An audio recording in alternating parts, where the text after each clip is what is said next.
जुगल किशोर की आंखें खुली तो वो फौरन उठ बैठा। पल भर के लिए उसकी आंखें चौंधिया गई। फिर वो देखने के काबिल हुआ। आसपास गेहूं के खेत थे। उन खेतों के बीच पड़ा था। जुगल किशोर ने हाथ से आंखें मली। वो कहाँ आ पहुंचा है? कहाँ था वो? उस पुराने किले का नज़ारा आंखों के सामने घूमता चला गया। वहाँ सब थे। वो सोने हीरे जड़ित मुकुट भी वहीं था। वो सब कुछ इसके जहन में उतरता चला गया। फिर उस मुकुट के साथ सब वहाँ पैदा हुए गड्ढे में गिरते चले गए। वो भी गड्ढे में जा कूदा क्योंकि उसे भी मुकुट की ज़रूरत थी। उसकी वजह से तो मुकुट का बखेड़ा खड़ा हुआ था। वह आखिर से एक पहले वो उस गड्ढे में कूदा था। गड्ढे में एक दो लोग ही दिखाई दिए जो कि उस मुकुट वाली रोशनी के आसपास थे और तेजी से नीचे गिरते चले जा रहे थे। वो भी उन्हीं की तरह नीचे गिरता जाने लगा था। उसकी और मुकुट की दूरी कम होती गई। कुछ मिनटों बाद वो मुकुट के पास जा पहुंचा और मुकुट पर झपटा। मुकुट यकायक उसके हाथ आ गया। जुगल किशोर ने मुकुट को कसकर पकड़ लिया और इंतजार करने लगा कि नीचे जाता रास्ता खत्म हो और वो कहीं गिरे। फिर मुकुट ले भागे। नीचे का रास्ता चौड़ा होता चला जा रहा था। तभी जुगल किशोर का सिर साइड की ऊपरी चट्टान से टकराया और बेहोशी की गर्त में डूबता चला गया। उसके बाद जुगल किशोर को होश ही नहीं रहा कि उसके साथ क्या हुआ। और अब होश आया है। वो मुकुट जिसे उसने हाथ से पकड़ा था वो भी हाथ से गया। जुगल किशोर खेत से उठ खड़ा हुआ। वो कहाँ पर आ पहुंचा? बाकी सब भी तो यहीं कहीं होंगे। उसकी नज़र हर तरफ घूमने लगी। तेज़ धूप और चारों तरफ खेती खेत नज़र आ रहे थे। कहीं गेहूं के खेत, कहीं गन्ने के खेत, तो कहीं कपास के खेत। कहीं पर दालें उगी भी नज़र आ रही थी। एक तरफ वो जगह ज़्यादा दूर नहीं थी जहाँ उसे पेड़ दिखाई दिए। 15-20 मिनट में वहाँ तक पहुँचा जा सकता था। आसपास नज़र घुमाता वो पेड़ों की तरफ बढ़ने लगा। यहाँ पर खुद को अजीब सा महसूस कर रहा था कि वो कहाँ पर आ पहुँचा है। अभी 8-10 कदम ही चला था कि उसी पल ठिठक गया। उसकी निगाह खेतों में पड़ी सोने हीरे जड़ित मुकुट पर पड़ी। जुगल किशोर की आंखें फैलती चली गई। मुकुट उसके पास। तभी जुगल किशोर के मस्तिष्क में धमाका हुआ। रामन। वो रामन ही था। वही तो ये मुकुट लेकर इस दुनिया से दूसरी दुनिया में जा पहुंचा था। भीमा ने ही ये चाल चली थी। भीमा ने सोचा कि मुकुट इस धरती से बाहर चला गया तो अर्जुन भारद्वाज भी उसे लेने के लिए उसके पीछे पीछे जाएगा और फिर कभी इस धरती पर लौट नहीं पाएगा। हुआ भी ऐसे ही। फिर पुजारी अर्जुन भारद्वाज इस धरती पर वापस नहीं लौट पाया था। तो वो रामन है, भीमा का खास आदमी। अर्जुन भारद्वाज ने उसे पहचान लिया था कि वो रामन है। इसी नाम से उससे बात कर रहा था। परंतु तब उसे रामन की खबर नहीं थी। वो तो अपने को जुगल किशोर ही समझ रहा था। वो अब उसे उस जन का नाम रामन कैसे याद आ गया? भूचाल उभरा हुआ था जुगल किशोर के चेहरे पर। जुगल किशोर आगे बढ़ा और खेतों में पड़ा मुकुट उठा लिया। अभी दिन की रोशनी थी इसलिए मुकुट से रोशनी की कोई किरण नहीं फूट रही थी। परंतु अंधेरा होते ही मुकुट से रोशनी इतनी तेज़ रंग बिरंगी रोशनियाँ फूटनी थी कि अगर इसे ढांपा ना गया तो मुकुट की रोशनी हर तरफ दूर तक तेज़ी से फैल जानी थी। मुकुट लेकर भी वही गया था और लेकर भी वही आया था। परंतु जुगल किशोर नहीं जानता था कि इस वक्त वह किस धरती पर मौजूद है। हाथ में मुकुट थामे जुगल किशोर ने अपनी सुकड़ी निगाह दूर तक हर तरफ फैले खेतों पर मारी। वो जुगल किशोर था और इस वक्त भी उसकी सोचें जुगल किशोर की तरह ही दौड़ रही थीं। कुछ दूर 2-3 व्यक्ति खेतों में काम करते दिखे। जुगल किशोर उन लोगों की तरफ बढ़ गया। चलते चलते उसने मुकुट को कमीज़ के भीतर पैंट की तरफ डाल लिया और ऊपर से कमीज़ के बटन बंद कर लिए।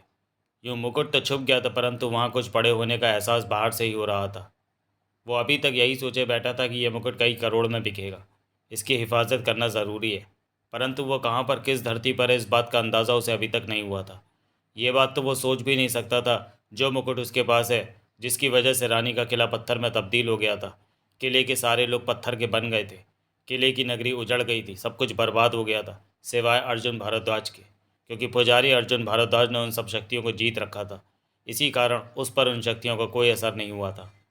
जुगल किशोर की सोचें रुकी। 10 मिनट पैदल चलने के पश्चात वो उन तीनों व्यक्तियों के पास जा पहुंचा था।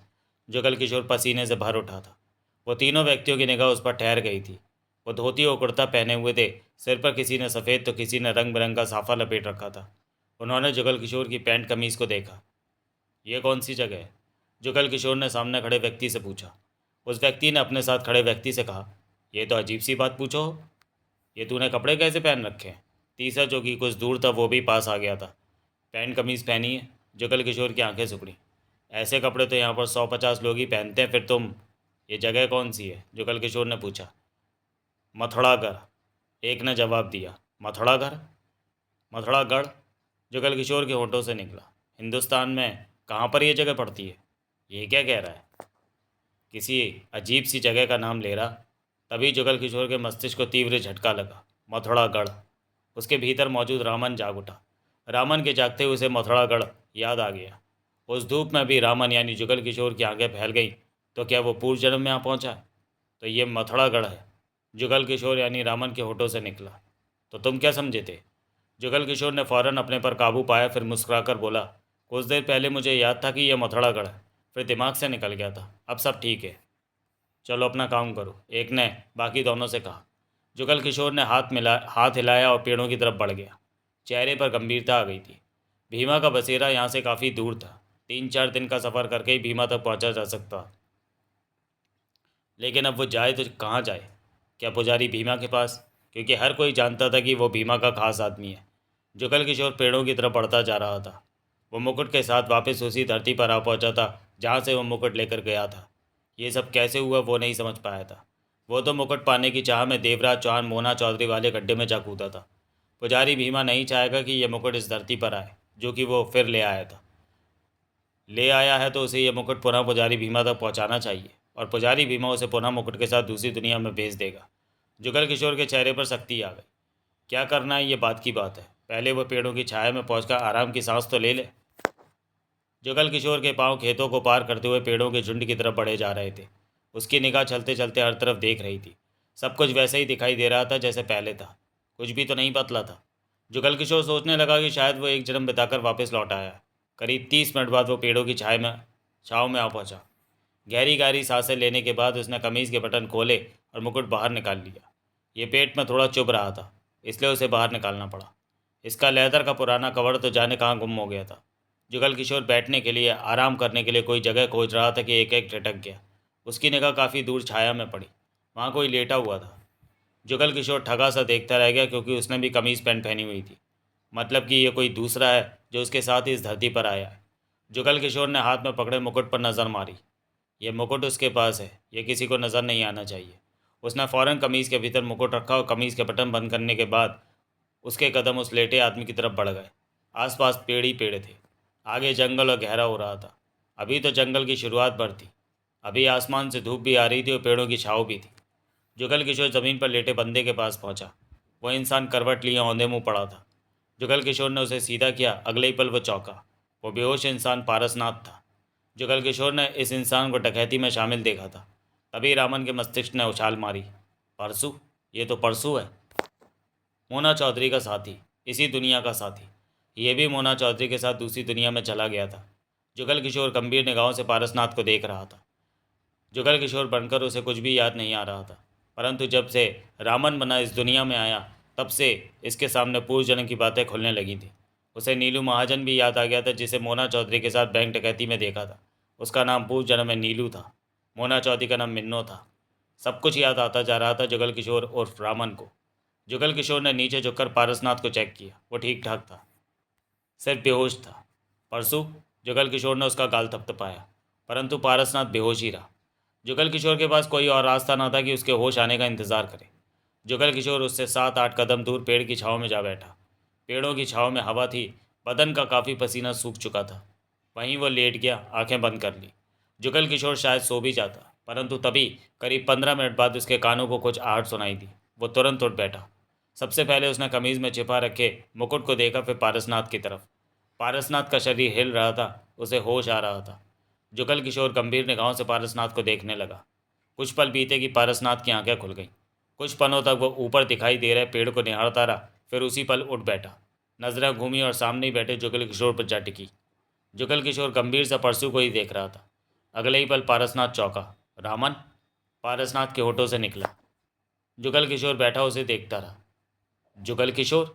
पारसनाथ के होठों से पुनः निकला। और तुम परसू? जुगल किशोर के होठों से गंभीर स्वर निकला।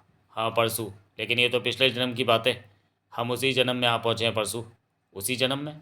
पारसनाथ ने आसपास देखा और उठ खड़ा हुआ। पारसनाथ की निगाह हर तरफ जा रही थी। मथुरागढ़ है? मथुरागढ़, पारसनाथ के होठों से निकला। हाँ, मैं इस जगह को जानता हूँ। उधर खेतों में मैं बेहोश पड़ा था, वहाँ से मुझे होश आया तो खेतों वालों ने मुझे पूछने पर बताया कि यह जगह मथुरागढ़ है। फिर मैं इस तरफ आया कि यहाँ तुम मुझे बेहोश दिख गए।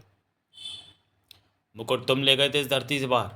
जुगल किशोर ने गहरी सांस लेकर कहा, मालिक का हुक्म था, मुझे ये काम करना पड़ा।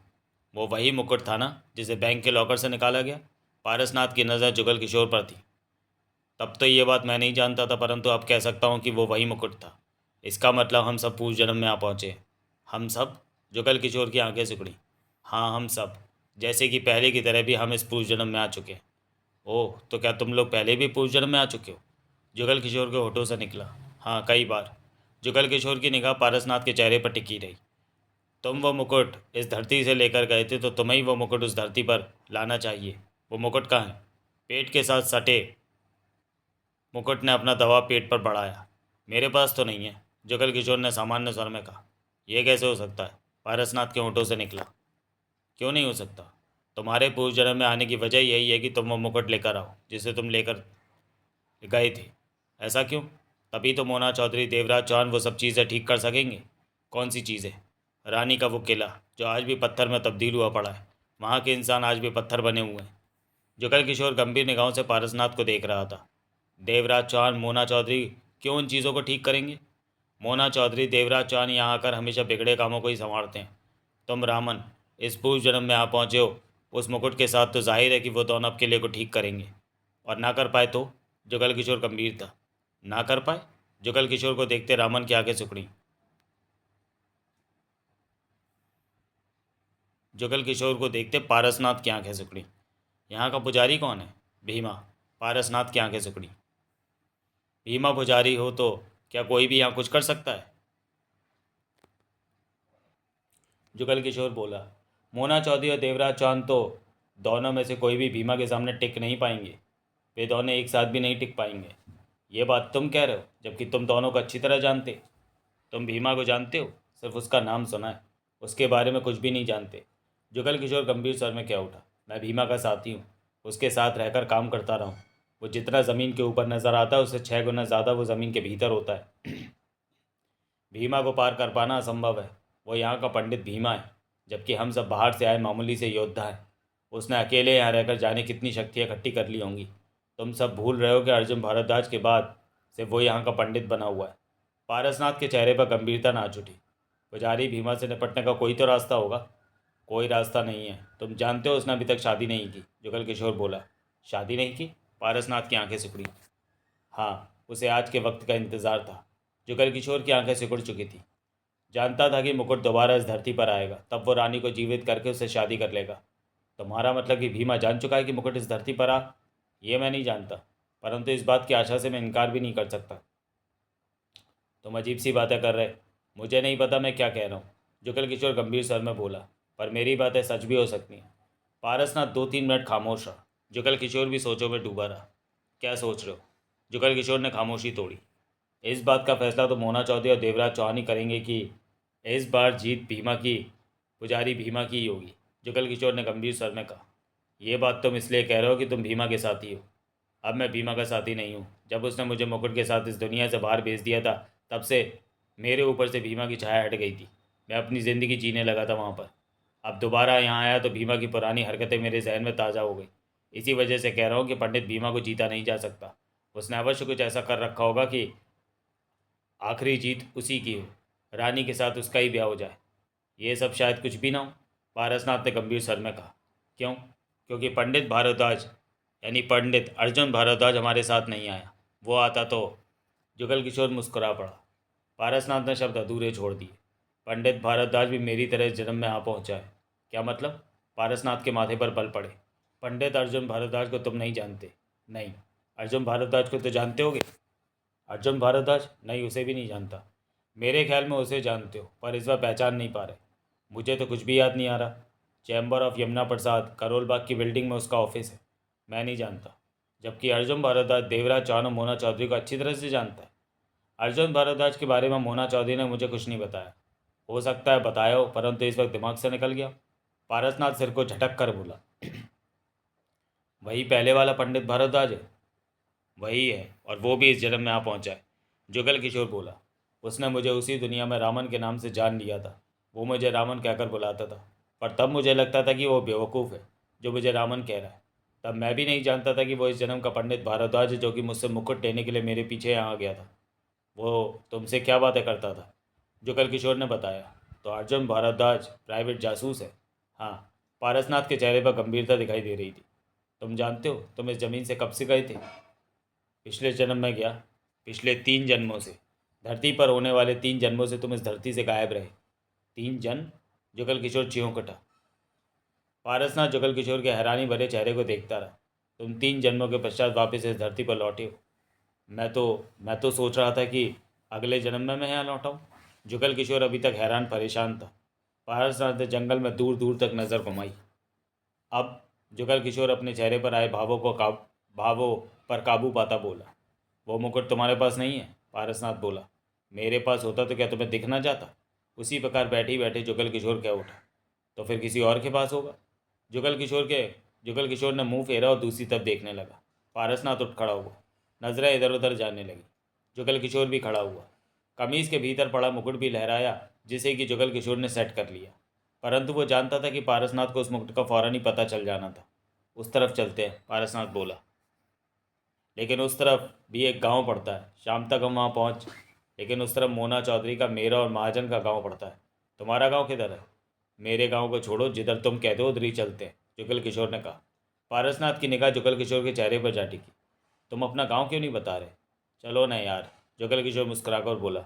मेरे गांव में क्या रखा है? पारसनाथ ने कुछ नहीं कहा और अपनी बताई दिशा की तरफ चल पड़ा। जुगल किशोर उसके साथ हो गया। 4-5 कदम उठाए होंगे कि तभी पारसनाथ ठिठक गया। उसने जुगल किशोर को देखा। जुगल किशोर का एक हाथ पेट पर था। पारसनाथ के चेहरे पर सख्ती आ गई। तो तुमने मुझसे झूठ बोला कि मुकुट तुम्हारे पास नहीं है? पारसनाथ क्या उठा। झूठ का? वो तो मैंने सच। तुम्हारे कमीज के बाहर से ही मुकुट का आकार मुझे नजर आ रहा है। जुगल किशोर ने गहरी सांस ली।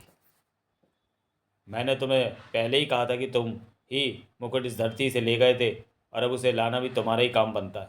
और तुमने सोचा कि मेरे को मना करके तुम मुकुट को अपने पास छिपाए रख सकोगे? पारसनाथ सख्त स्वर में बोला। मैं जानता था कि तुम्हें जल्दी मालूम हो जाएगा। मुकुट मुझे दिखाओ। तुम्हें?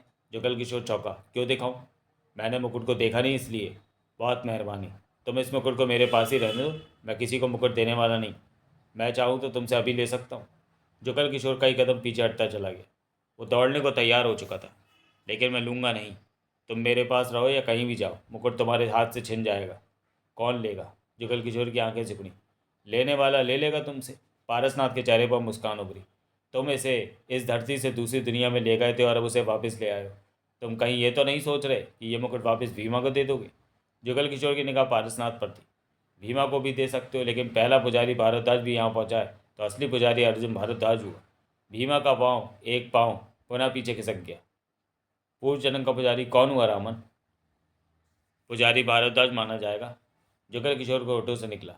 तूने बताया कि तू भारद्वाज को पृथ्वी ग्रह पर मिल चुका है। जुगल किशोर ने सूखे होठों पर जीभ फेरी। क्या तू यहाँ भी उस पुजारी भारद्वाज से दुश्मनी पैदा करना चाहता है? जुगल किशोर की निगाह पारसनाथ के चेहरे पर थी। फिर मोना चौधरी और देवराज चौहान का दखल भी है इस मामले में।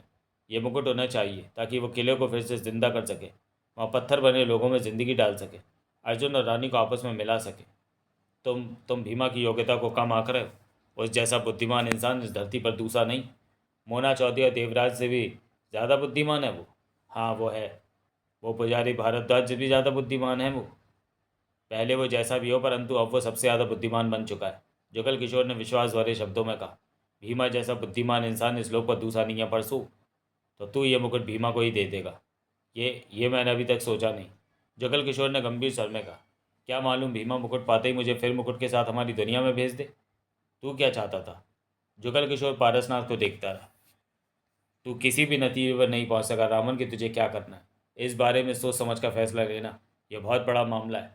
तेरे पास मुकुट नहीं, बल्कि एक किले की, वहाँ के बाशिंदों की, पंडित भारद्वाज की और किले के साथ साथ लगते बहुत से गाँवों की ज़िंदगी का सवाल है। जुगल किशोर के चेहरे पर बेचैनी थी। अब आगे बढ़े, पारसनाथ ने आसपास देखते हुए कहा। तू मुझसे मुकुट भी छीन। अगर मैंने मुकुट छीनना होता तो कब का मेरे पास आ चुका होता रामन। पारसनाथ ने गंभीर स्वर में कहा। तू अभी मुझे ठीक से जानता नहीं, तभी ये बात कह रहा है। तो तू मुझसे वादा करता है कि तू मुकुट नहीं छीनेगा मुझसे? वायदा है मेरा। पारसनाथ मुस्कुरा पड़ा। मैं नहीं छीनूंगा। जुगल किशोर के चेहरे पर राहत के भाव उभरे। ठीक है चल, जुगल किशोर ने कहा और आगे बढ़ गया। दोनों पारसनाथ की गई दिशा की तरफ बढ़ गए। तो तेरा इरादा भीमा को मुकुट देने का है? पारसनाथ से चलते चलते पूछा। मैंने इस बारे में ठीक से सोचा नहीं, जुगल किशोर ने गंभीर स्वर में कहा। परंतु इरादा तेरा भीमा यानी पंडित भीमा की तरफ जाने का लगता है, तभी तो उसे सबसे होशियार मानता है। जुगल किशोर खामोशी से चलता रहा। पर तू मुकुट के साथ भीमा तक पहुंच नहीं पाएगा। वो क्यों? जिस तरह तुझे मैं मिला हूं, उस तरह तेरे को कहीं ना कहीं और भी मिलेंगे। वो तुझसे मुकुट ले लेंगे। जुगल किशोर के दांत भिज गए। तू सोच कि तेरे सामने मोना चौधरी या देवराज चौहान में से कोई यहाँ खड़ा हो और तेरे से मुकुट मांगे तो क्या करेगा तू? मुकुट उनके हवाले करेगा या नहीं? मान ले तेरे सामने पंडित भारद्वाज आ खड़ा हो और तेरे से मुकुट मांगे तो तू क्या करेगा? उसे मुकुट देगा या उसके हाथों मरेगा? मत भूल, ये पंडित भारद्वाज वही इंसान है जो मुकुट लेने की खातिर तेरे पीछे पीछे दूसरी दुनिया में चला गया था, जहाँ से वापस आने का रास्ता उसे मालूम नहीं था। जुगल किशोर के चेहरे पर छाई कठोरता गायब हो गई। चेहरे पर बेचैनी सी फैल गई। इस मुकुट को ले जाना और फिर लेकर आना ही तेरा काम था। अब वो काम तू पूरा कर चुका है। तेरा भला इसी में है कि तू ये मुकुट देवराज चौहान, मोना चौधरी या पंडित भारद्वाज में से किसी को सौंप दे। भीमा को अपने दिल से निकाल दे। जुगल किशोर के चेहरे पर जैसे बेचैनी की छाप स्थिर हो चुकी थी। उसने कमीज के भीतर पेट के साथ लगे मुकुट को संभाला। कहा कुछ नहीं। दोनों खामोशी से उस कच्चे रास्ते पर आगे बढ़ते रहे। उनकी निगाहें आसपास दूर तक हर तरफ घूम रही थी। यहाँ से कितना दूर है तुम्हारा गांव? जुगल किशोर ने पूछा। लगता है तुम कभी इस रास्ते पर आया हूँ, वैसे ही तुमसे पूछ रहा हूँ। करीब 1.5 दिन का रास्ता है पारसनाथ का। 5-7 घंटे आराम करेंगे तो 2 दिन लग जाते। मैं जिस गांव में जाने के लिए कह रहा था वहाँ पर शाम तक पहुँच। उस गांव में अपना कोई नहीं होता, परंतु इस गांव में मेरे महाजन के मोना चौधरी के अपने लोग मिलेंगे। ये पहली बार होगी कि पूर्व जन्म की ज़मीन पर मैं अपने लोगों से मिलूंगा। पारसनाथ ने गहरी सांस ली। जुगल किशोर ने कुछ नहीं कहा। तुम भी अपने गांव का पता? वो वो कौन है? तभी जुगल किशोर के होंठों से निकला। पारसनाथ की नज़र जुगल किशोर की नज़र की दिशा की तरफ घूमी। करीब 100 फीट दूर पेड़ों की छाया में कोई लेटा हुआ था। कोई है वो, हम में से ही कोई है। उसने कमीज़ पैंट पहन रखी है। जुगल किशोर के शब्द गूंजे। पारसनाथ के कदम तेज़ी से उस तरफ बढ़ गए।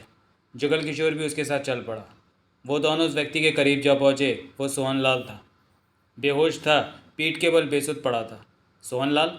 जुगल किशोर के होंठों से निकला। पारसनाथ ने गहरी निगाहों से जुगल किशोर को देखा। तुम जानते हो इसे? जुगल किशोर ने फौरन सिर हिलाया। कैसे जानते हो? क्या इसके साथ काम किया तुमने? काम नहीं, मैंने इसके साथ काम नहीं, मैंने इसके साथ कोई काम नहीं। तो फिर कैसे जानते हो? बस जानता हूँ, जुगल किशोर ने अनमने स्वर में कहा। पारसनाथ ने अपना ध्यान सोहनलाल पर लगा दिया। उसने कई बार सोहनलाल को होश में लाने की कोशिश की, परंतु उसे होश नहीं आया। मेरे ख्याल में यहाँ से चलते हैं, एकाएक जुगल किशोर क्या उठा। पारसनाथ ने जुगल किशोर को देखा। सोहनलाल का क्या करे? पारसनाथ मुस्कुरा उठा। इसकी तुम क्यों परवाह करते हो? जब इसे होश आएगा तो अपना रास्ता ढूंढ लेगा। तुम्हारा कौन सा यार है?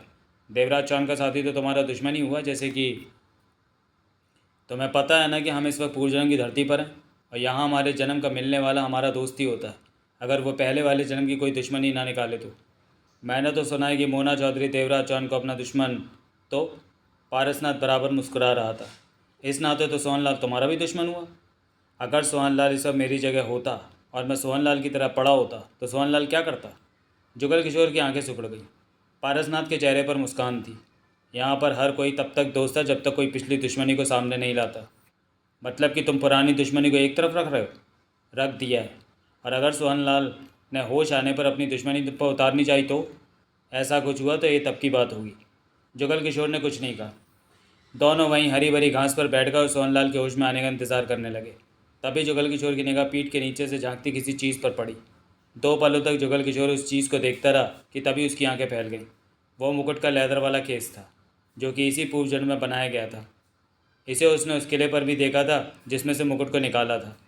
ओह, तो ये सोहनलाल के साथ यहाँ पर आ पहुँचा है।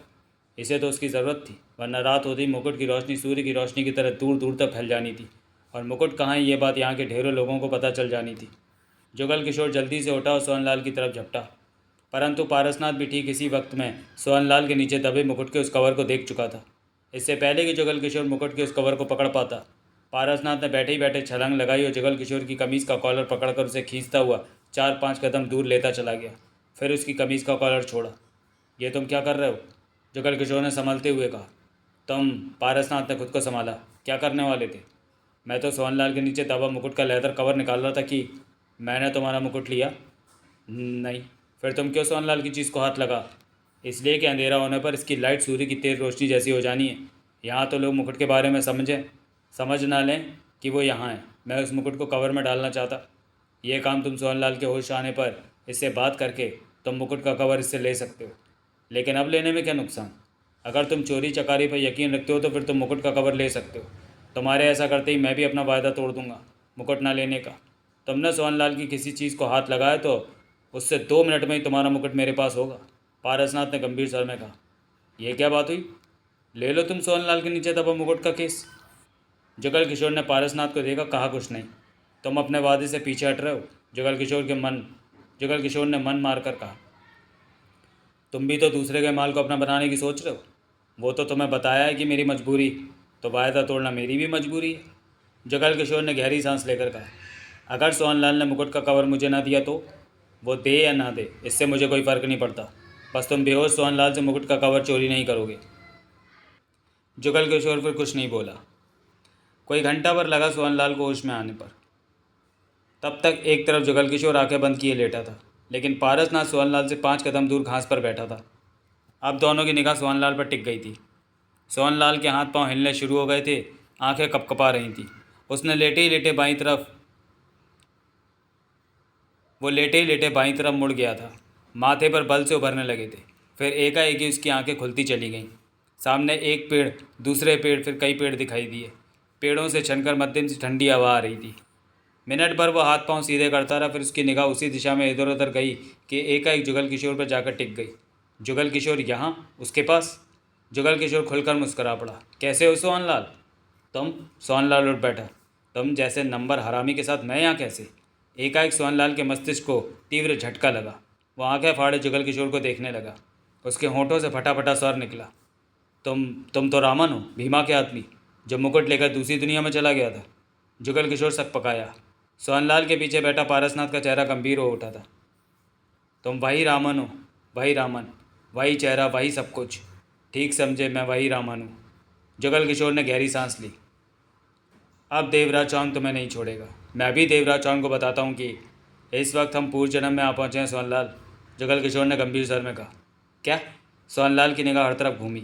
अपने पीछे बैठे पारसनाथ पर नज़र पड़ी तो वह चौंक पड़ा। पारसनाथ? सोहनलाल के होंठों से निकला। हाँ सोहनलाल, हम पूर्व जन्म में आ पहुँचे हैं, पारसनाथ ने कहा।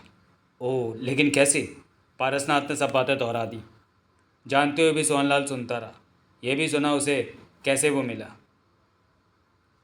सोहनलाल गहरी गहरी सांसें लेता खुद में फंसे हालातों पर काबू पाने लगा। एकाएक ही सोहनलाल की आंखें सुर्ख हो उठी। उसने जुगल किशोर को देखा। तो तू ही वो इंसान है जो किले के बुत का मुकुट लेकर दूसरी दुनिया में चला गया, और किले सही सबको पत्थर बन। वो मेरी गलती नहीं थी, वो तो भीमा ने ऐसा करने को कहा। तू उसे मना भी कर सकता। मैं उसे मना करता तो वो किसी और को मुकुट के साथ दूसरी दुनिया में भेज देता। भीमा अपना इरादा पक्का कर चुका था। वो पहले से ही सोचे बैठा था कि मुकुट को दूसरी दुनिया में भेज देगा, जहाँ से वो फिर लौट के नहीं आ सकेगा। साले हरामी! सोहनलाल होठ पीछे के उठा।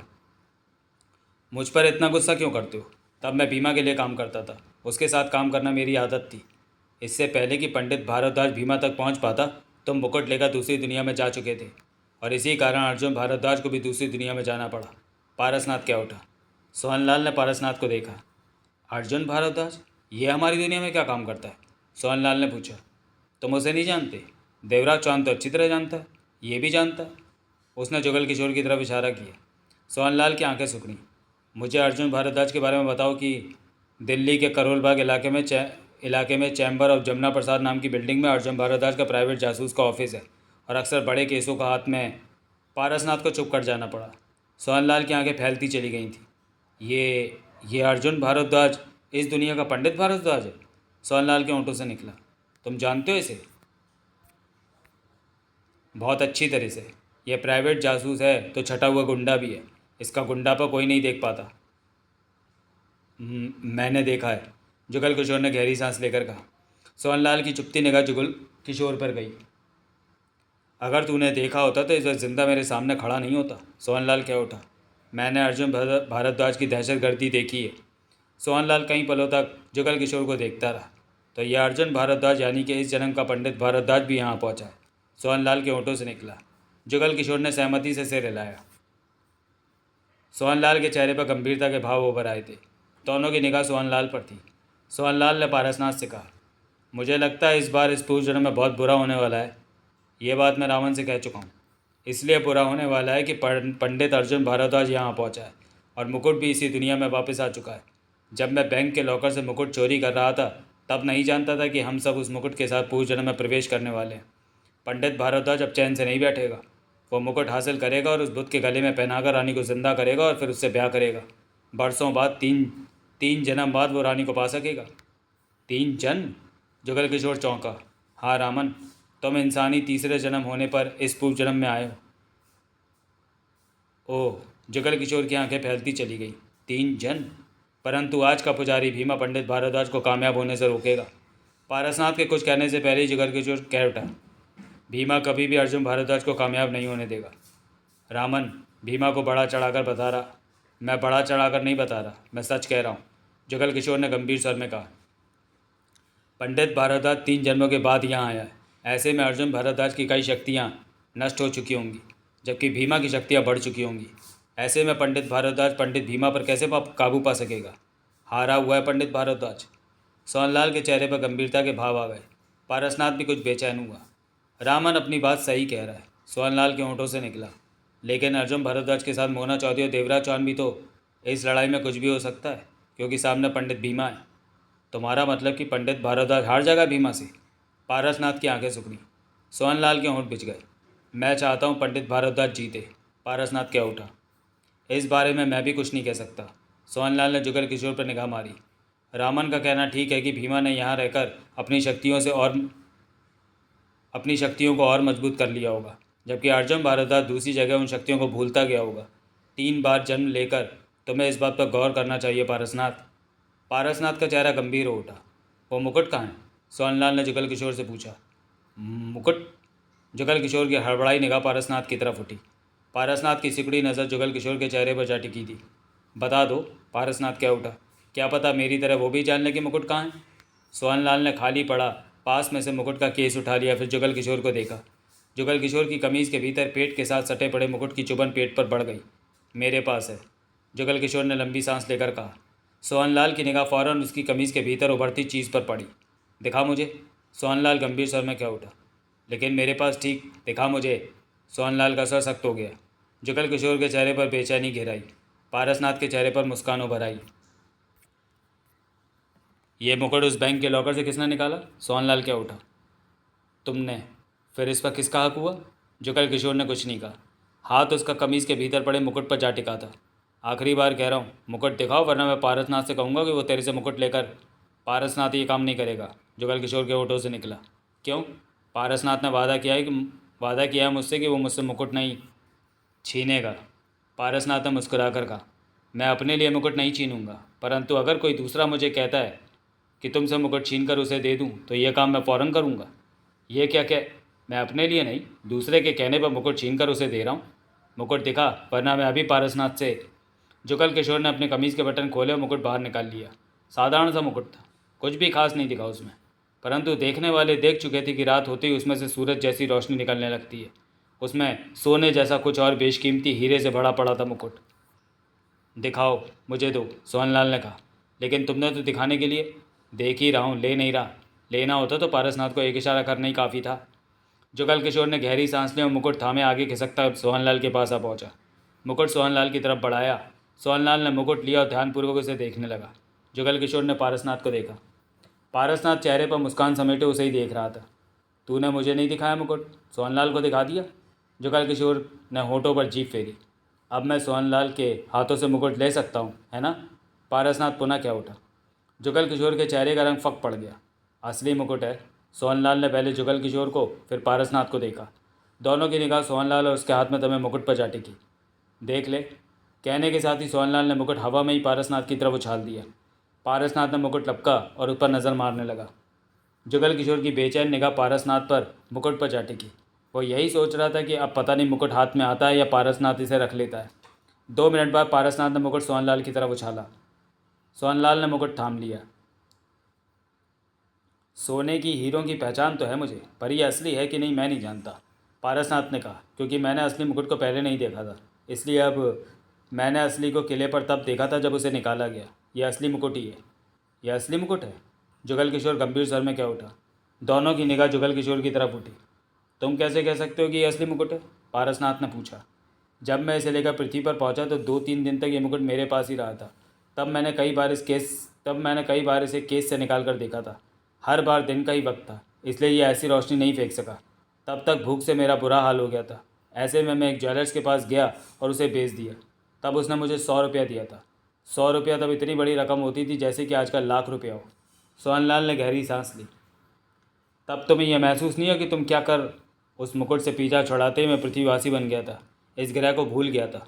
और अब जब इस ग्रह पर आया और मुकुट को अपने पास पाया, खेत वाले से पूछा कि ये कौन सी जगह है, तो उन्होंने मुझे मथुरा गढ़ बताया। तो फौरन मुझे याद आ गया कि मैं रामन हूँ। इस मुकुट की भी याद आ गई कि भीमा ने मुझे यह मुकुट देकर अपनी शक्तियों के दम पर किसी दूसरी दुनिया में भेज दिया था। जुगल किशोर ने गंभीर स्वर में कहा। तब तुम्हें भीमा के बारे में क्या ख्याल आया मन में? यही कि अब भीमा बहुत ताकतवर बन चुका होगा। जुगल किशोर ने सोहनलाल को देखा। मैं भी तुम्हारी ये बात मानता हूँ, सोहनलाल ने गंभीर स्वर में कहा। यही वजह है कि पंडित भारद्वाज पंडित भीमा से पलों में हार जाएगा, जुगल किशोर बोला। सोहनलाल ने पारसनाथ को देखा। मैं अर्जुन भारद्वाज को ठीक से जानता नहीं, पारसनाथ ने कहा, लेकिन कहता तो ठीक है कि पंडित भारद्वाज।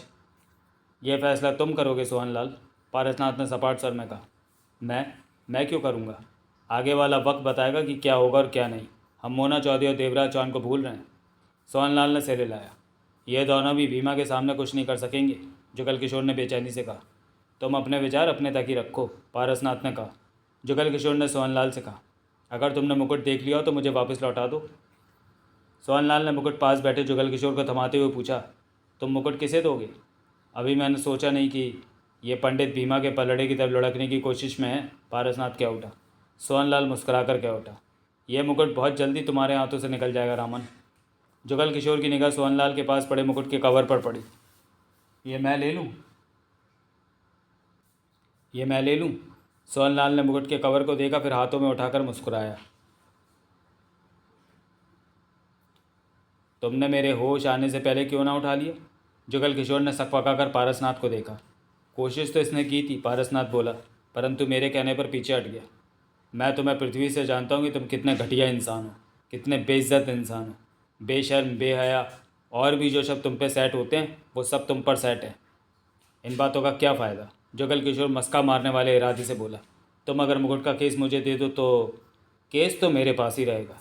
तुम चाहो तो मुकुट मुझे दे दो, मैं इसे हिफाजत से केस में रख लेता हूँ। जुगल किशोर ने गहरी सांस ली।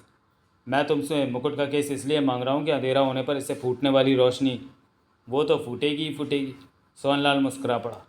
भीमा से तो मैं निपट लूँगा, परंतु अगर अर्जुन भारद्वाज को पता चल गया कि मैं भी इस ज़मीन पर आ गया हूँ और मुकुट भी मेरे पास है, तो वो जल्दी ढूंढ लेगा और इस बार मुझे छोड़ेगा नहीं। क्यों, पिछली बार उसने छोड़ दिया था क्या? हाँ, पिछली बार पृथ्वी पर आधी रात को एक पार्क में। जुगल किशोर ने सारी बात बता दी। सोहनलाल और पारसनाथ ने सब बात सुनी। मैंने तेरे को पहले ही कहा था कि अर्जुन भारद्वाज को कोई पसंद ना आए तो वो उसे ज़िंदा नहीं छोड़ता। तेरे को वो रामन कहकर बुला रहा तो जाहिर है कि उसे पृथ्वी पर ही सब कुछ याद आ गया। अगर तुम मुझे मुकुट का केस दे दो तो अगर ये केस तुम्हारे हिस्से आना होता तो ये भी मुकुट के साथ ही पड़ा तुम्हें मिलता, सोहनलाल ने शांत स्वर में कहा। वो तो यूं ही तुम्हारे पास। अब मैं कहूँ कि मुकुट तुम्हारे पास चला गया, वो मुझे दे दो, तो क्या तुम मुझे मुकुट दे दोगे? इस मुकुट को मैं ही ले गया था और अब मैंने ही इसे वापस लाया, और तुम मुकुट इस दुनिया में अपने पूर्व जन्म में ले आए। जुगल किशोर ने सहमति से सिर हिलाया। अब यह मुकुट मुझे दे दो, मैं यह मुकुट किसी को नहीं दूंगा। सोहनलाल के चेहरे पर मुस्कान फैल गई। हमें मुकुट चाहिए भी नहीं, तुम मुकुट का केस मुझे दे दो तो केस मेरे पास ही रहेगा। शाम होते ही मुकुट से रोशनी निकलनी शुरू हो, वही मैं चाहता हूँ कि रोशनी निकले और पंडित भारद्वाज को पता चले कि मुकुट इस दिशा में है। उसके बाद तुम तक पहुँचना पंडित भारद्वाज के लिए आसान हो जाएगा, और अर्जुन भारद्वाज और तुम्हारा क्या हाल करेगा ये तो तुम सोच सकते ही हो। जुगल किशोर के होंठों से गहरी सांस निकल गई। उसकी आंखों के सामने अर्जुन भारद्वाज का चेहरा नाच उठा, और वो अब यहाँ पूर्व जन्म की धरती पर पंडित भारद्वाज के नाम से जाना जाता था। यहाँ से चलें? सोहनलाल ने पारसनाथ को देखा। हाँ चलो। वो दोनों उठ खड़े हुए। जुगल किशोर भी उठा। मुकुट उसने कमीज़ के भीतर डालकर कमीज़ के बटन बंद कर लिए। कमीज़ जो कि पैंट के भीतर से बाहर निकल आई थी उसे पैंट के भीतर डाला। तुम किस तरफ जा रहे हो? मैं अपने गांव की तरफ जा रहा हूँ, पारसनाथ ने कहा। यहाँ से 1.5-2 दिन का रास्ता पड़ता है। यह मथुरागढ़ जगह है। हाँ, यहाँ से मेरा गांव 4 दिन की दूरी पर है, सोहनलाल ने कहा। चलो तुम्हारे गांव ही चलते हैं। उसके बाद वो तीनों उसी रास्ते पर आगे बढ़ गए। पेड़ों से बहकर आती ठंडी हवा भली लग रही थी। पसीना तो कब का सूख चुका था। तुम्हारा गांव किधर है? सोहनलाल ने जुगल किशोर से पूछा। जुगल किशोर अपनी सोचों से निकला और कह उठा, पूर्व जन्म के सारे गांव ही मेरे हैं। जुगल किशोर मुस्कुराया। जैसे कि पृथ्वी पर सारे शहर ही तुम्हारे हैं, सोहनलाल ने गंभीर स्वर में कहा। सही समझे हो तुम। पारसनाथ मेरी बात समझ नहीं सका था। जुगल किशोर बोला, यह अभी तो मैं ठीक से जानता नहीं कि तुम क्या चीज़ हो। यहाँ भी तुम्हारे माँ बाप भाई बहन नहीं हैं। जुगल किशोर ने गंभीर स्वर में कहा। मतलब कि जैसे यहाँ से गए वैसे ही पृथ्वी पर ज़िंदगी बिताते रहे। जुगल किशोर ने सहमति से सिर हिला दिया। तीनों तेज़ी से आगे बढ़े जा रहे थे। यहाँ कहीं पानी मिलेगा पीने को? सोहनलाल ने पूछा। आगे एक तालाब पड़ता है, पीने वाला साफ पानी मिलता है तालाब में। उसके आने में अभी देर है, पारसनाथ बोला। मुझे भूख भी लगने लगी है, जुगल किशोर ने कहा। उसका मेरे पास कोई इंतज़ाम नहीं है। रास्ते में कोई फल वाला पेड़ मिल जाए तो फल खा लेना। उनकी नज़रें भी इधर उधर घूम रही थीं। जुगल किशोर अब चिंतित नहीं था कि उसका मुकुट इन दोनों में से कोई ले जाएगा। मुकुट लेने देखने के बाद वो उसे वापस कर दिया गया था। पर अब वो क्या करे, कहाँ जाए? भीमा के पास वो जाना नहीं चाहता था कि कहीं भीमा उसे फिर मुकुट के साथ दूसरे ग्रह पर ना भेज दे। और पंडित भारद्वाज के पास जाकर वो पंडित भीमा से दुश्मनी मोल नहीं लेना चाहता था। इन दोनों में से एक के पास जाने का मतलब था दूसरे से दुश्मनी लेना। देवराज चौहान और मोना चौधरी पर भी उसे भरोसा नहीं था कि वो इस मुकुट को लेकर क्या करते हैं। ये तो कहते हैं कि देवराज चौहान और मोना चौधरी यहाँ आकर पूर्व जन्म की गड़बड़ें ठीक करते हैं, लेकिन वो दोनों एक दूसरे के दुश्मन हैं। पृथ्वी ग्रह पर, यहाँ पर भी वो एक दूसरे के दुश्मन ही रहेंगे। वो दोनों तो कुछ भी ठीक नहीं कर सकते, बल्कि पंडित भारद्वाज का मामला और बिगाड़ देंगे।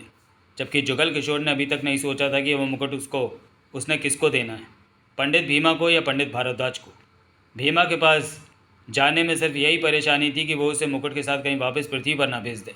और पंडित भारद्वाज का रौद्र रूप पहले भी देख चुका था, इसलिए मुकुट लेकर वो पंडित भारद्वाज के सामने जाने की हिम्मत नहीं जुटा पा रहा था। प्राइवेट जासूस अर्जुन भारद्वाज और जुगल किशोर के बारे में जानने के लिए पढ़ें पूर्व प्रकाशित नया उपन्यास पूर्व जन्म, जो कि आपको अनिल मोहन की प्लेलिस्ट में मिल जाएगा। आखिर वो जाए तो जाए कहाँ? यह मुकुट वो किसके हवाले करे? घूम फिरकर पूर्व जन्म की इस धरती पर सिर्फ एक ही इंसान दिखा जिसके हवाले वो मुकुट कर सकता था, महागुरु। जुगल किशोर के मस्तिष्क में महागुरु शब्द कौन था? वो महागुरु के हवाले मुकुट कर सकता था, जो पंडितों को तैयार करता था। बहुत बड़ा योद्धा था स्वयं महागुरु। हर यंत्र तंत्र मंत्र में दक्ष, उसी से योद्धा तैयार होते थे और कोई एक पंडित बनकर उभरता था। महागुरु के हवाले वो मुकुट कर सकता था, लेकिन महागुरु को तलाश कहाँ करे? उसका कोई ठिकाना नहीं था। वो हर तरफ प्रकट हो जाता था, लेकिन महागुरु को ढूंढना ज़रूरी है, तभी तो वो मुकुट की समस्या से निजात पा सकता था। वो ढूंढेगा महागुरु को। चलते चलते जुगल किशोर ने आसपास निगाह मारी। दोपहर के बाद का वक्त शुरू हो चुका था। कुछ ही घंटे बाद रात का अंधेरा फैलना शुरू हो जाना था। अंधेरा फैलने का मतलब था मुकुट से रोशनी निकलनी शुरू हो जानी थी। ऐसे में वो मुकुट को अपने साथ भी नहीं रख सकता था। क्या पता वो रोशनी उसे नुकसान पहुंचा दे। नुकसान ना भी पहुंचाए और उस रोशनी को आसपास मौजूद पंडित भारद्वाज देख ले और वो यहाँ पहुंचा तो? जुगल किशोर के दिल की धड़कन तेज़ हो गई। तब पंडित भारद्वाज यानी अर्जुन भारद्वाज उसे जिंदा नहीं छोड़ेगा, तब उसकी मौत पक्की हो जाएगी। अब उसे ये मुकुट अपने लिए मुसीबत लगने लगा था। अर्जुन भारद्वाज रोशनी ना भी देखे और किसी से पता चल जाए कि रात इस दिशा से रोशनी का अंबार देखा गया तो वो समझ जाएगा कि मुकुट इसी तरफ है। जो उससे मुकुट लेने की खातिर दूसरी दुनिया में जा सकता है, उसके लिए तो ये ज़मीन उसके पूर्व जन्म की ज़मीन है। वो उसे जल्द से जल्द ढूंढ निकालेगा और उसका खेल ख़त्म कर देगा।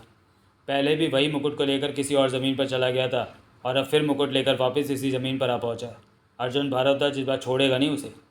जुगल किशोर का चेहरा चलते चलते फक सा पड़ गया था। जब तक मुकुट उसके पास था तब तक मौत उसके सिर पर नाच रही थी। अब वो महागुरु को कहाँ तलाश करे? चलते चलते जुगल किशोर की नज़रें आसपास हर तरफ घूम रही थीं। यह पूर्व जन्म की धरती कहाँ पर पड़ती है? वही सूरज था जैसे कि पृथ्वी पर होता है, वही हवा, वही पेड़ पौधे, वही लोग, वही सब कुछ। लेकिन यहाँ के लोग पैंट कमीज़ नहीं धोती कुर्ता पहनते थे। कुछ ही लोग थे जो कभी कभार पैंट कमीज़ भी पहन लेते थे। जुगल किशोर ने सिर ऊपर करके पेड़ों के बीच से झांकते सूरज को देखा। यह पृथ्वी ग्रह नहीं, कोई दूसरा ही ग्रह है, जहाँ सूर्य भी है, तारे भी हैं, चंद्रमा भी है, परंतु ये सब पृथ्वी जैसे ही हैं। जुगल किशोर ने सिर को झटका दिया और इन विचारों से बाहर निकला। उसे महागुरु की ज़रूरत थी, उन्हीं को वो ये मुकुट दे सकता था। जुगल किशोर के दिलो दिमाग में बहुत कुछ चल रहा था। कई बातों की उधेड़ बुन में लगा था उसका मस्तिष्क। तीनों में कोई आपस में बात नहीं कर रहा था। वो सामने जाते रास्ते पर आगे बढ़े जा रहे थे। धीरे धीरे वक्त बीतता गया, शाम हो गई। तब स्वच्छ पानी वाला तालाब भी राह में आ गया। वहाँ उन्होंने डेरा डाला, हाथ मुंह अच्छी तरह से धोए, कुछ आराम भी किया। अब शाम घिरने लगी थी। कुछ ही देर में अंधेरा होने वाला था। जुगल किशोर बार बार कमीज़ में पड़े मुकुट को छू रहा था। कुछ ही देर में इसमें से रोशनी निकलनी शुरू होगी और बढ़ते अंधेरे के साथ वह रोशनी सूर्य की तेज़ रोशनी के बराबर हो जानी थी। जुगल किशोर ने सोहनलाल के गले में मुकुट के केस को देखा। एकाएक जुगल किशोर के चेहरे पर दृढ़ता सी उभरी। चलो अब, पारसनाथ ने कहा। चलो, सोहनलाल ने कहा। अंधेरा भी अब फैल जाना है, सोहनलाल ने आसपास देखते हुए कहा। पारसनाथ ने हल्की सी मुस्कान के साथ जुगल किशोर को देखकर कहा, कुछ ही देर में अंधेरा फैल जाएगा और तुम्हारा मुकुट रोशनी से भर उठेगा। हो सकता है कि रोशनी फेंकने पर यह गर्म भी हो सकता है, तब तो मैं मुकुट अपने से दूर। मैं ये मुकुट सोहनलाल को देने की सोच रहा हूँ, जुगल किशोर कह उठा। सोहनलाल ने जुगल किशोर को देखा। जुगल किशोर ने सोहनलाल पर नज़र मारी। फिर वापस मांगने की मत सोचना, सोहनलाल ने कहा। जुगल किशोर का मस्तिष्क बहुत कुछ सोच रहा था। उसने कमीज़ के बटन खोले और मुकुट निकालकर सोहनलाल की तरफ बढ़ाया। ये तो मैं वापस नहीं मिलेगा। जुगल किशोर से मुकुट लेकर सोहनलाल गले में फंसा रखे केस में डालने लगा। वो केस यहाँ के ऐसे चमड़े से बना हुआ था कि उसमें से कैसी भी रोशनी हो वो बाहर नहीं आ सकती थी। जुगल किशोर शांत नज़रों से मुकुट को केस में पड़ते देखता रहा। पारसनाथ इस दौरान खामोशी में ही रहा। आओ चलें, सोहनलाल ने दोनों को देखा। फिर तीनों आगे बढ़ गए। रामन, तुमने सोहनलाल के हवाले मुकुट क्यों किया? पारसनाथ ने सपाट स्वर में पूछा। क्योंकि उसके पास केस है मुकुट को रखने का। इससे पंडित भारद्वाज मुझे नहीं ढूंढ पाएगा, जुगल किशोर ने कहा। लगते तो समझदार हो। इसे समझदार मत समझना, सोहनलाल ने कहा। इसकी हर बात के पीछे कोई बात छिपी होती है। ये यूँ ही बोलता है, जुगल किशोर ने मुंह बनाकर कहा। इसकी बातों पर विश्वास नहीं करना। पारसनाथ मुस्कुरा पड़ा। सोहनलाल भी मुस्कुराया, परंतु चुप रहा। उन्हें चलते चलते रात हो गई थी। चारों तरफ अंधेरा ही था। मुकुट के केस में होने की वजह से केस का एक बटन बंद होने की वजह से मुकुट की रोशनी बाहर नहीं निकली थी। वो केस में ही दबकर रह गई थी। अगर वो मुकुट बाहर आ जाता तो यहाँ हर तरफ सूर्य का प्रकाश फैल जाना था, जैसे दिन का उजाला हो गया, और दूर कहीं मौजूद लोगों को भी इधर रोशनी होने का एहसास हो जाता। जुगल किशोर बेवकूफ़ नहीं था जो उसने मुकुट सोहनलाल के हवाले कर दिया था, परंतु उसका दिमाग अब भी तेज़ी से काम कर रहा था। चलते चलते सोहनलाल ने कहा, अब कुछ थकान होने लगी है। थकान तो होगी, पारसनाथ ने कहा। हम भरी दोपहरी से चलते आ रहे हैं। अंधेरे में वो एक दूसरे का साया ही देख पा रहे थे। पेड़ों के ऊपर से आती चांद की रोशनी इस वक्त उनका जीवन था। कहीं डेरा डाल लें, सोहनलाल बोला। थोड़ी नींद ले लेंगे। अब नींद लेने की ज़रूरत नहीं, जुगल किशोर कह उठा। क्यों? अभी हम 2-3 घंटे का सफ़र तय कर सकते हैं। तुम्हारे गांव जल्दी पहुंच सकेंगे। शायद तुम ठीक कहते हो, सोहनलाल ने पैदल चलते हुए कहा। क्या पता वहाँ पर देवराज चौहान या जगमोहन पहले ही पहुँच चुके हों, जुगल किशोर बोला। अब तुम अक्ल वाली बातें कर रहे हो। या फिर बाकेलाल और रुस्तम आप भी पहुँचे हुए हो सकते हैं। तुम बाके रुस्तम को जानते हो? पहले नहीं जानता था, लेकिन जब से इस धरती का रामन बना मुझे सब याद आ चुका है, जुगल किशोर गंभीर स्वर में कह उठा। बहुत कुछ मुझे याद आ चुका है। तीनों चांद के प्रकाश में आगे बढ़ते जा रहे थे। क्या तुम्हें, पारसनाथ ने सपाट स्वर में पूछा, ये नहीं लगता कि तुम्हें यहाँ से मुकुट नहीं ले जाना चाहिए था? तब मुकुट तो इस दुनिया से बाहर की दुनिया में जाना ही था। क्या मतलब? भीमा सोचकर बैठा था कि मुकुट हाथ में आते ही मुकुट को दूसरी दुनिया में भेज देगा, और मुकुट उसके हाथ लग गया था ताकि मुकुट के पीछे पंडित भारद्वाज भी इस दुनिया से बाहर निकल जाए। वही तो हुआ। जुगल किशोर ने गहरी सांस ली। तुम्हें भीमा समझाने वाले लोगों में नहीं है। वो सिर्फ दूसरों को समझाना जानता है। मैं तब भीमा के लिए काम करता था। उसने मुझे कहा कि मुकुट को लेकर तुम्हें दूसरी दुनिया में भेज रहा हूँ, तो मैं फ़ौरन तैयार हो गया। मैं तैयार नहीं होता तो कोई दूसरा तैयार हो जाता। भीमा के लिए जान देने वाले बहुत लोग थे। पारसनाथ ने फिर कुछ नहीं पूछा। वो जानता था कि रामन सच बात ही कह रहा था। वो तीनों तेज़ी से आगे बढ़े जा रहे थे। तब रात के 12:30 के ऊपर का वक्त हुआ था कि सोहनलाल रुक गया। सोहनलाल रुका तो जुगल किशोर और पारसनाथ भी रुक गए थे। तीनों के चेहरे पर शरीर के भीतर बाहर थकान चढ़ी हुई थी। थकावट बहुत हो गई है, सोहनलाल बोला। अब मैं आगे नहीं बढ़ सकता। मैं भी यही सोच रहा था, जुगल किशोर आसपास निगाहें मारता क्या उठा। ठीक है, पारसनाथ ने कहा। कुछ घंटे की नींद हम यहीं पर ले लेते हैं। फिर वो आसपास सी जगह पर लेट गए। चंद्रमा का प्रकाश ऊपर पेड़ों से छन छन कर भीतर आ रहा था, जिससे यहाँ छाए घुप अंधेरे से कुछ राहत मिल रही थी। मध्यम सी ठंडी हवा उन्हें सोने पर मजबूर कर रही थी। सोहनलाल केस की बेल्ट गले से उतारकर उसे पास रखता बोला, कहीं मैं सो गया और तू मुकुट उठाकर ले भागा तो? जुगल किशोर हौले से हंसकर बोला, तो उसे गले से उतारता क्यों? पहने रखना। तू क्या चीज़ है, तेरे को मैं अच्छी तरह जानता हूँ, सोहनलाल ने कड़वे स्वर में कहा। तू क्यों पारसनाथ के सामने मेरी फूंकता रहता है? मैं इन बातों में नहीं हूँ, पारसनाथ नींद भरे स्वर में बोला। ये तुम लोगों की बातें हैं। हमने 3-4 घंटे से ज़्यादा यहाँ नहीं रुकना, सोहनलाल बोला। जिसकी आँख पहले खुले वो सबको उठा दे। अगले 2 मिनट में ही पारसनाथ और सोहनलाल गहरी नींद में डूब गए। उनके सोने की आवाज़ उनके होठों से बाहर निकलने लगी। जुगल किशोर को भी गहरी नींद आ रही थी, आंखें बंद हो रही थीं, परंतु उसने आंखें खोल रखी थी। करवट इस तरह ले रखी थी कि सोहनलाल और पारसनाथ को लेटा देख सके। जुगल किशोर का दिमाग तेज़ी से दौड़ रहा था। उसे इसी वक्त का इंतज़ार था कि दोनों थक टूट कर सो जाएं, तभी जुगल किशोर उन्हें इस वक्त तक चलाता आया था। वो बात अलग थी कि उसकी टांगें भी टूट चुकी थी, लेकिन असली काम तो अब उसे करना था। जुगल किशोर 15 मिनट तक लेटा रहा, अपनी थकान पर काबू पाने की कोशिश कर रहा था। सोहनलाल और पारसनाथ गहरी नींद में बेसुध पड़े थे। मुकुट केस के भीतर था। इस वक्त मुकुट की रोशनी नहीं हो रही थी। केस सहित मुकुट को उठाने का यही मौका था। जुगल किशोर उठा और दबे पांव चलता सोहनलाल के पास जा पहुंचा। नजरें पारसनाथ पर भी थी। दोनों नींद में बेसुध थे। केस जिसके भीतर मुकुट था वह सोहनलाल के पास 1.5 फीट की दूरी पर पड़ा था। जुगल किशोर आहिस्ता से झुका और बेआवाज़ उसने केस उठा लिया। दोनों पर नज़रें थीं, दोनों नींद में थे।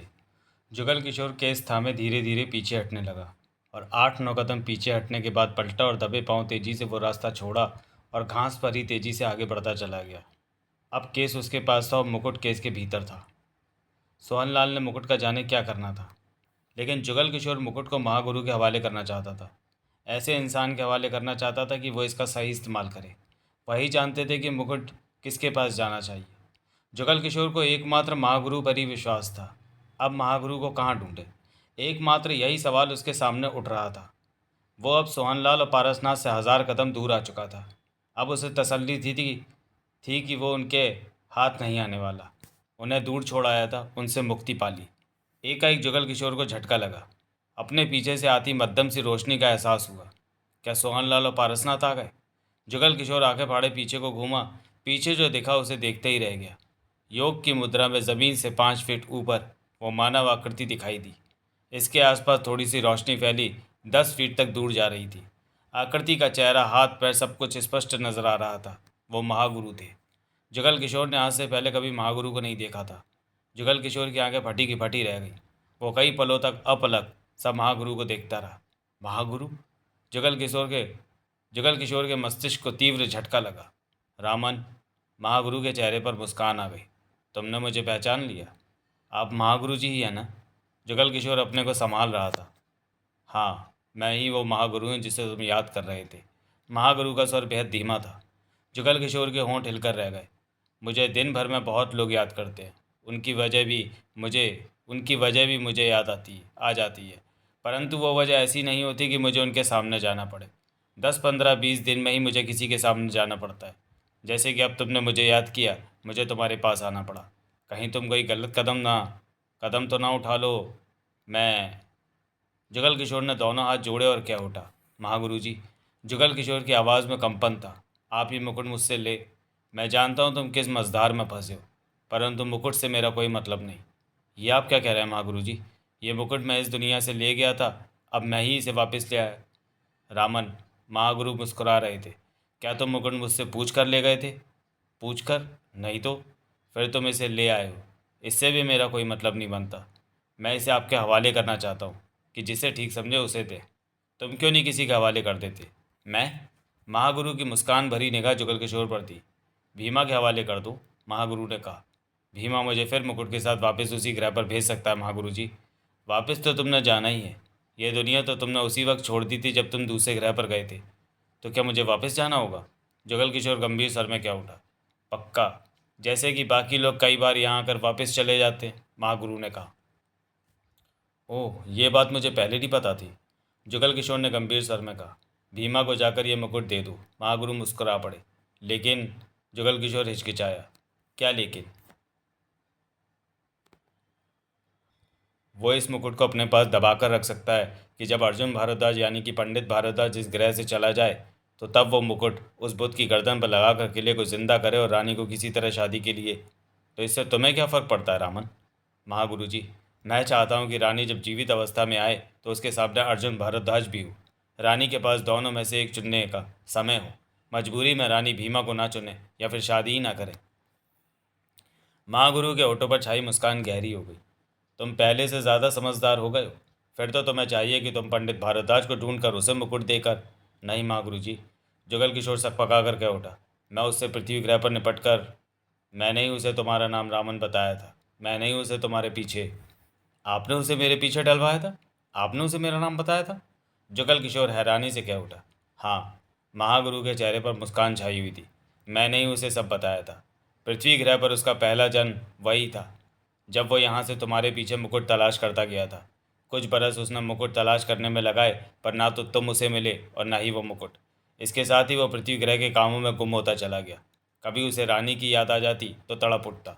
वो जन्म पंडित भारद्वाज ने इसी तरह बिता दिया। फिर दूसरा जन्म हुआ तो खुद को कूड़े के ढेर पर पाया।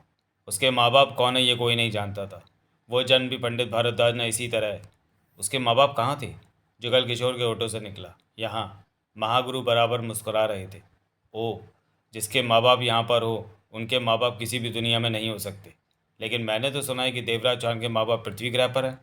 देवा उनका बेटा नहीं है। नहीं है? अस्पताल में पैदा होते ही उनके एक दुश्मन ने उनका बेटा उठा लिया, और यह पता चलते ही उसकी माँ को या किसी को पता चलता, उसी अस्पताल से एक बच्चा चोरी करके अपनी बीवी के बगल में डाल दिया। और देवा को उन सब ने अपना ही समझा। सिर्फ वो बाप ही जानता था कि देवा उनका बेटा नहीं है, परंतु वो मरते दम तक चुप रहा। जुगल किशोर महागुरु को देखता रहा। क्या हुआ रामन? कुछ नहीं। जुगल किशोर ने गहरी सांस ली। यहाँ से पृथ्वी पर गए लोगों में से किसी का कोई माँ बाप नहीं है पृथ्वी ग्रह पर। समझ गया। आप पंडित अर्जुन भारद्वाज के बारे में बता रहे थे। हाँ, दूसरा जन्म भी पंडित भारद्वाज ने इसी तरह बिता दिया। अब वह मुकुट को, रानी को, पिछला सब कुछ भूल चुका था। फिर उसका ये वाला तीसरा जन्म हुआ। पंडित भारद्वाज जब होने वाला था तो एक्सीडेंट में उसके पिता की मौत हो गई। कुछ दिनों बाद उसकी माँ ने एक बच्चे को जन्म दिया और वो भी नहीं बच सकी। तीसरे दिन पंडित भारद्वाज को अनाथ आश्रम में डाला गया तो 2 घंटे बाद ही भारद्वाज फैमिली के मियाँ बीवी वहाँ आए, जिन्हें कि अब बच्चा नहीं होना था। उन्होंने पंडित भारद्वाज को गोद ले लिया। इस तरह वो पुनः भारद्वाज बना। बातों की गहराई में मत जाओ रामन, मैं यहाँ तुम्हारे बुलावे पर ही आया हूँ। जी जी, रामन संभला। परंतु शादी की उम्र हो जाने पर भी पंडित भारद्वाज को ना तो रानी याद आई और ना ही मुकुट। इधर तुम फिर मुकुट की तरफ बढ़ने लगे थे। ऐसे में नींद में डूबे अर्जुन भारद्वाज के सपने में जाकर महागुरु ने सब कुछ बताया। अवाक सा जुगल किशोर सब कुछ सुनता रहा। मिनट भर में ही महागुरु ने अपनी बात समाप्त कर दी। जुगल किशोर गहरी सांस लेकर क्या उठा। महागुरु जी, आप पृथ्वी ग्रह पर कैसे चले जाते? बातों की गहराई में मत जाओ रामन। जी जी, मैं समझ गया कि अर्जुन भारद्वाज मेरे पीछे क्यों पड़ गया, क्यों मुझे रामन कहने लगा, पर मैं उसके सामने नहीं जा सकता। वो तो देवा से भी ज़्यादा खतरनाक है। मैं ये मुकुट किसे दूँ महागुरु जी? देवा या मिन्नो को दे दो। महागुरु जी मुस्कुरा रहे थे। वो दोनों एक दूसरे के दुश्मन हैं, उनमें से तुमने किसी को देना है कि नहीं? महागुरु के चेहरे पर छाई मुस्कान गहरी हो गई। देना है महागुरु जी। फिर परसों या सोहनलाल को दे दो। वो दोनों भी देवराज चौहान और मोना चौधरी के साथी।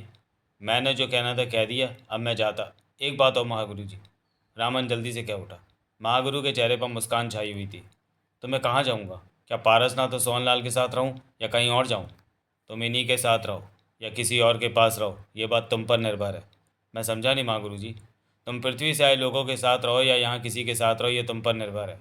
लेकिन मैं देख रहा हूँ कि आने वाले वक्त में तुमने बहुत कुछ करना है रामन। तुमने कई काम करने हैं। कैसे काम? बस रामन, अब और सवाल नहीं। लेकिन महागुरु जी, आपको इतना तो बताना ही होगा कि मैं किधर जाऊँ। जुगल किशोर परेशान सा उठा। महागुरु के चेहरे पर मुस्कान थी। आंखें जुगल किशोर की आंखों से भीतर दिल तक उतर रही थीं।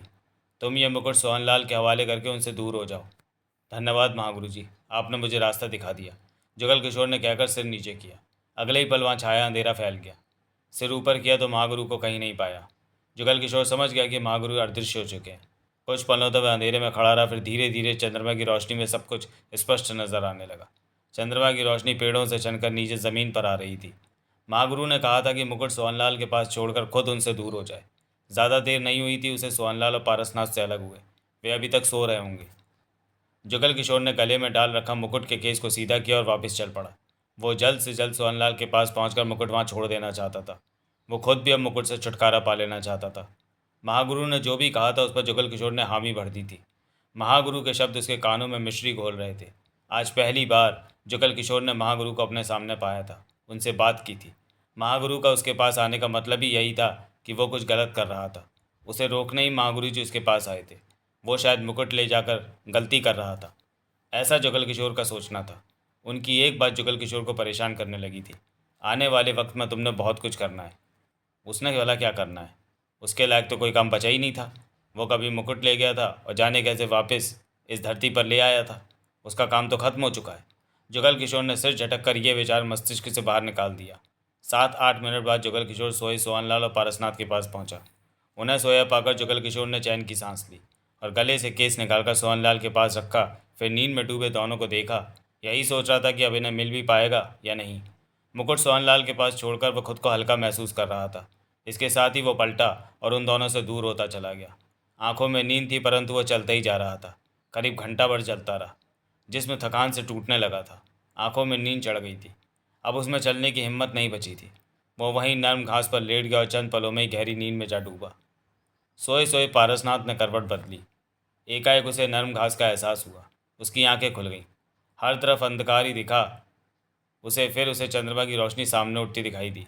एकाएक पारसनाथ उठ बैठा। वो अपने बेडरूम में नहीं, पूर्व जन्म की धरती पर था। उसने सोहनलाल और जगल किशोर पर निगाह मारी। सोहनलाल सोता देखा परंतु जगल किशोर कहीं नहीं था। वो आसपास ही होगा, पारसनाथ ने सोचा। काफ़ी नींद पूरी कर ली थी। सोने को तो अभी 10 घंटे और सोया जा सकता था, परंतु आगे बढ़ना भी ज़रूरी था। सोहनलाल, पारसनाथ ने पुकारा, परंतु सोहनलाल गहरी नींद में था। पारसनाथ उठा और सोहनलाल के पास पहुंचा। पास ही मुकुट का केस दिखा। चंद्रमा ने काफ़ी हद तक अपनी जगह बदल ली थी। 3.5-4 घंटे की नींद तो वे ले चुके थे। सोहनलाल, पारसनाथ ने झुककर सोहनलाल को झिझोड़ा। सोहनलाल के शरीर में हरकत सी हुई। सोने दे, हम पूर्व जन्म में हैं, हमें फ़ौरन आगे बढ़ना है। सोहनलाल की नींद से भरी आंखें फ़ौरन खुल गईं। उसने पास खड़े पारसनाथ को देखा, फिर उठ बैठा। मुकुट वाले केस को अपनी तरफ खींच लिया। मुकुट केस के ही भीतर था। जुगल किशोर कहाँ है? सोहनलाल ने आसपास नज़र घुमाई। मैं नींद से अभी जागा, रामन नहीं दिखा, इधर उधर ही होगा, अभी आ जाता है।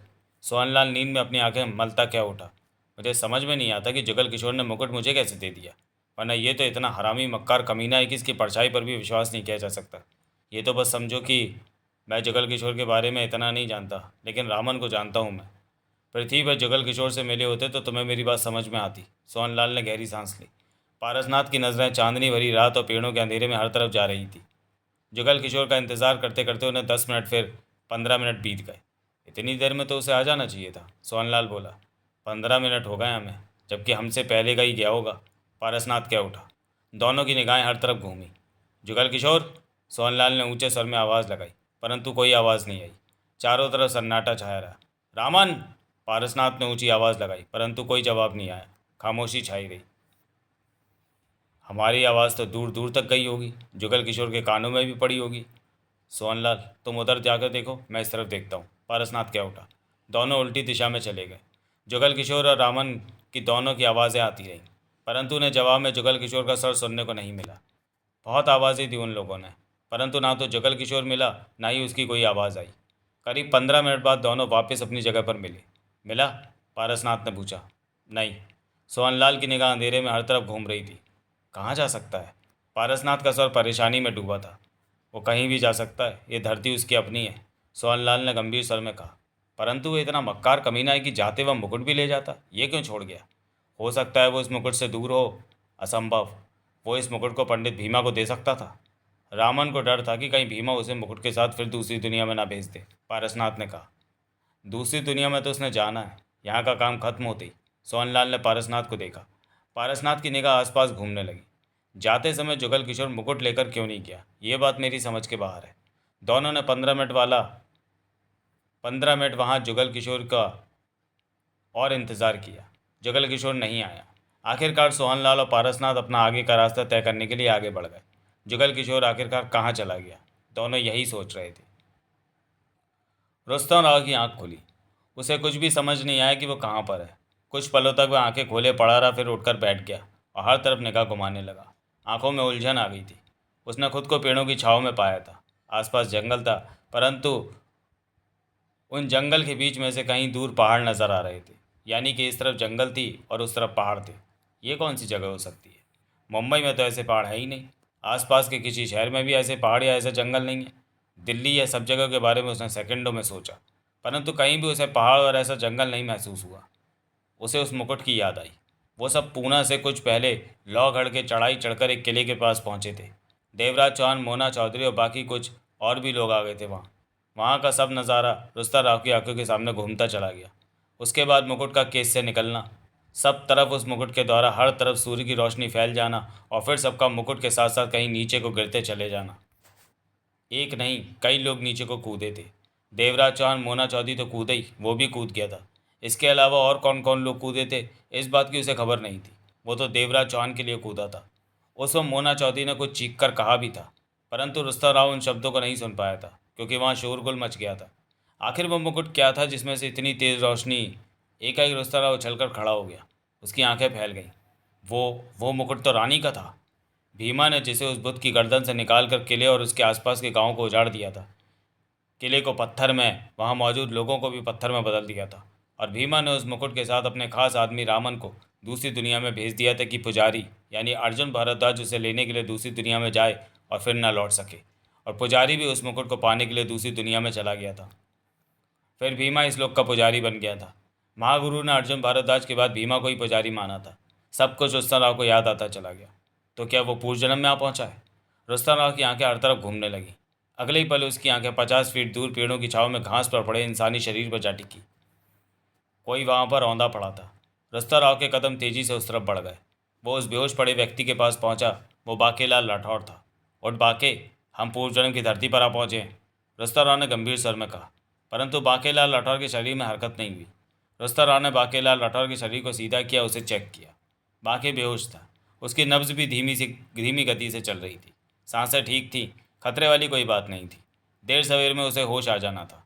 यहाँ कहीं पानी भी नहीं था कि उस पर पानी के छींटे मारकर उसे होश में लाता।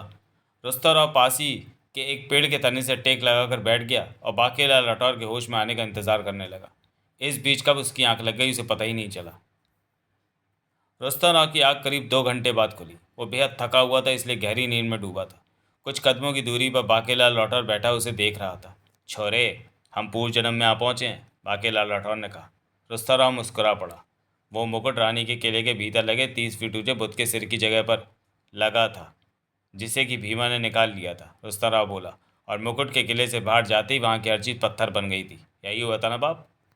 तो तन्ने भी याद आ गई हो? बाकेलाल राठौर मुस्कुरा पड़ा था। हम पूर्व जन्म की धरती पर आ पहुँचे। बाकी सबो भी पूर्व जन्म की धरती पर आ गए हो? रुस्तम राव ने सिर हिलाया। पण वो सबो कहाँ पे हुई हो? बाप, वो जहाँ भी हुई हो, अपनों को जल्दी मिल जाइयो, रुस्तम राव ने कहा। मारे को तो मिलो तो पक्का ही। बाकेलाल राठौर ने गहरी सांस ली। रामन, वही तो मुकुट ले गया यहाँ से, अब वही मुकुट लाइयो।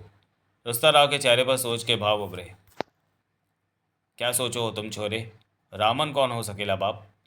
बाकेलाल राठौर के चेहरे पर कश्मकश के भाव आ गए। मुकुट की रोशनी के पीछे जब हम लोग कूदे तो वहाँ और भी लोग थे। उनमें से कोई तो रामन भी होगा। तुम ठीक हो कहते हो। वहाँ पर कोई तो रामन होगा। वो भी मारे को यहाँ मिलो रे। बाके ने गंभीर स्वर में कहा। वो मुकुट इस वक्त रामन के पास ही होएला बाप। तुम अर्जुन भारद्वाज को भूल गए हो क्या? रुस्तम राव ने आंखें सिकुड़कर बाकेलाल राठौर को देखा।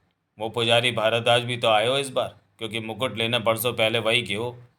ओ पुजारी भारद्वाज तो पक्को आए हो मेरे बाप, रुस्तम राव के होठों से निकला। अब तो इस धरती पर युद्ध जैसे हालात पैदा हो जाइयो।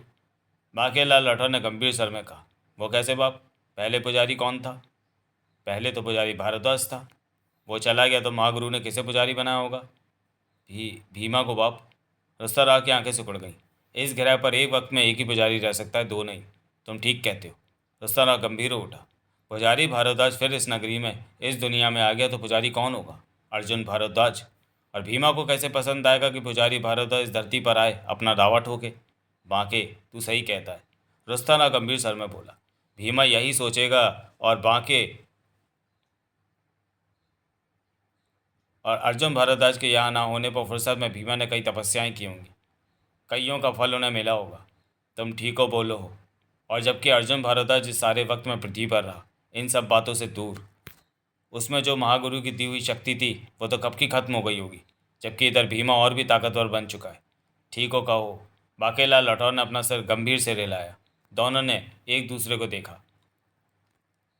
उधर भीमा भी उस रानी को चाहता है जो तब से आज तक की पत्थर की बनी पड़ी है। वो भीमा को पसंद नहीं करती थी। रानी पुजारी भारद्वाज से शादी करने को तैयार थी।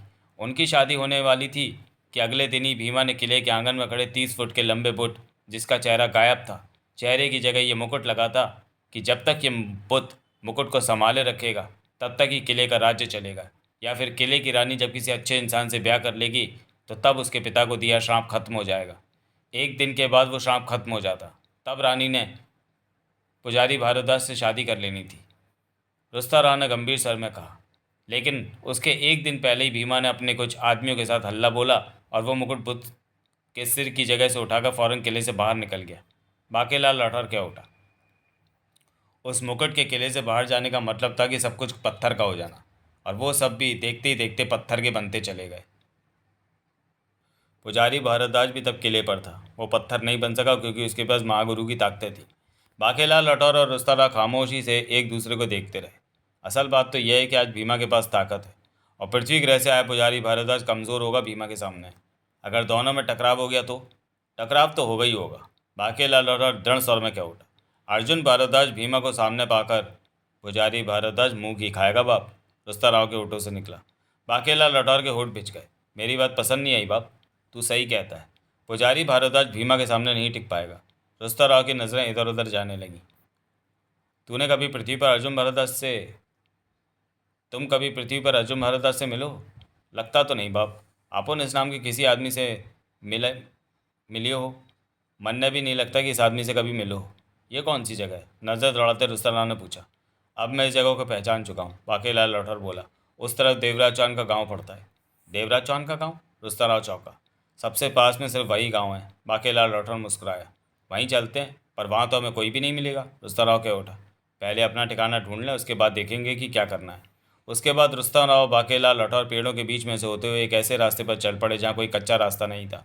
पेड़ों की छाँव थी, घास थी, पर बाकेलाल लठौर उस पर इस तरह चल रहा था जैसे कि बरसों से उसी रास्ते पर चलता आ रहा हो। रुस्तराव की निगाह हर तरफ जा रही थी। ये रास्ता सुनसान है, यहाँ हमें कोई नहीं मिलेगा, रुस्तराव बोला। इधर तो भूला भटका ही कोई आता जाता होगा, या फिर वो आता होगा जिन्हें पहाड़ों के पास जाना होता है। पर बाप, देवराज चौहान का गांव यहाँ से कितनी दूर पड़ेगा? अभी बहुत तो चलना है, ये दिन तो लगो ही, कुछ रात का वक्त भी लगो। दोनों तेजी से उस घास जैसे रास्ते पर आगे बढ़े जा रहे थे। बाप, तुम सही रास्ते पर चलो। हम रास्ता ठीक ही पकड़ो, इस रास्ते पर हम पहले भी आए हो।